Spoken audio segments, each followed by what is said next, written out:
Welcome to The Explainer. Today, we're going to unpack one of the most fascinating, turbulent, and honestly kind of paradoxical bilateral relationships in modern geopolitics. We're talking about the 70-year dynamic between the United States and Pakistan. We're going to look past the daily headlines to uncover the hidden economic engines and the theoretical frameworks that have actually driven this alliance from its very inception right up to the present day. Here's our roadmap for this explainer. We'll cover the dependency dilemma, then explain the core and periphery theory, dive into the history of transactional aid, look at trade and debt, and finally, wrap up with Pakistan's rise and its pivot to China. Let's get right into it. Section 1. The Dependency Dilemma, a Paradox of Alliances. Now, you might be wondering, why is the US-Pakistan relationship trapped in this endless cycle of alliances and sanctions? I mean, this relationship has historically been super asymmetrical, veering wildly from extreme intimacy to really intense friction. To understand why, we can't just look at military strategy. We actually have to look closely at the underlying economics. A perfect example of this turbulence happened on New Year's Day in 2018. U.S. President Donald Trump tweeted this rather harsh statement, saying the United States had foolishly given Pakistan more than $33 billion in aid over the last 15 years, accusing the nation of deceit, and then subsequently cutting off security assistance. But here's the thing you really need to take away from this. While that rhetoric was severe, it actually masked a much deeper, quieter economic reality that has been playing out for decades. Section 2. Core and Periphery Explained. The Prebisch-Singer Hypothesis. To really decode this relationship, sociologists give us this incredibly powerful tool called dependency theory. Developed by figures like Raoul Prebisch back in the 1950s, it basically describes a situation where the economy of a weaker developing country is completely conditioned by and subjected to the expansion of a dominant, wealthier economy. And a lot of researchers argue that this exact framework perfectly explains Pakistan's historical economic struggles and why it couldn't sustain early growth without running into massive balance of payment issues. So, dependency theory basically splits the world into two main actors. On one side, you have the core state. These are wealthy, industrial nations that export high-value manufactured goods and essentially act as global rule makers. On the flip side, you have the periphery state. These are poorer nations that export raw materials, rely heavily on foreign aid, and act as rule takers. It's literally the difference between exporting huge bales of raw cotton versus selling the expensive manufactured clothing made from that exact same cotton. Historically speaking, the US has played the core, and Pakistan has played the periphery. Section 3. History of Transactional Aid, a Cycle of Need. Let's look at how this dynamic actually played out in the real world over the years. In the 1950s, Pakistan needed security against India, and the U.S. needed to contain Soviet communism, which led to Pakistan joining SEATO and CENTO. Fast forward to 1979, and the U.S. imposes severe unilateral military and economic sanctions over Pakistan's uranium enrichment. Then, the whole global chessboard shifts again in 2001 with the 9/11 attacks and the War on Terror, so massive U.S. aid resumes. And then, as we just saw, in 2018, the U.S. significantly cuts and suspends security assistance again, citing a lack of cooperation. What this timeline shows us is that U.S. aid has always been deeply transactional. It shifts based on Washington's immediate geopolitical needs rather than mutual economic growth. And that brings us to this absolutely staggering number, $70 billion. That is the estimated total of U.S. foreign aid given to Pakistan since its independence. Now, while this massive influx of cash definitely helped build infrastructure and military capacity, it also created a deep structural reliance on external American subsidies. It's a real double-edged sword. Section 4.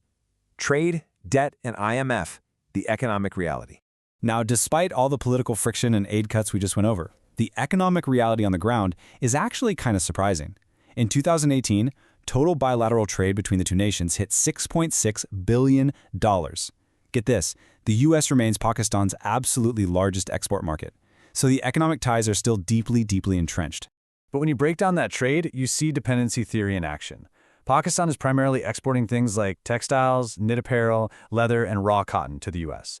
These are primary commodities, raw materials. Meanwhile, what is the U.S. sending back? Machinery, soybeans, iron and steel, and medical instruments, manufactured, high-value goods. The financial gains from this kind of trade setup are inherently unequal, which keeps the periphery state at a major economic disadvantage. And honestly, this trade imbalance sparks a vicious cycle. Lower export revenues compared to high import costs inevitably lead to mounting sovereign debt. And to pay off that debt, the periphery state requires massive bailouts from multilateral organizations like the IMF and the World Bank. But remember who dominates those institutions? The core states. So the resulting conditions attached to those bailouts often compromise the internal policies and national interests of the borrowing state, trapping them even further in this dependency loop. Section 5. Rising to semi-periphery, breaking the cycle. But here is where things get really interesting. Let's define what a semi-periphery state is. It's a transitioning country positioned right smack in the middle between the core and the periphery. A country in this tier exhibits considerable potential for industrialization, independent growth, and much more flexible maneuvering in the global capitalist economy. And sociologists are now arguing that Pakistan has outlived its classical periphery status and is stepping firmly into this middle tier. The data absolutely backs the shift up. Just look at the numbers. Total GDP grew from roughly $73.9 billion in 2000 to over $312 billion in 2018. The country was officially upgraded from a frontier economy to an emerging market in the MSCI index. Plus, they saw vastly improved internal security following sustained military operations between 2001 and 2010.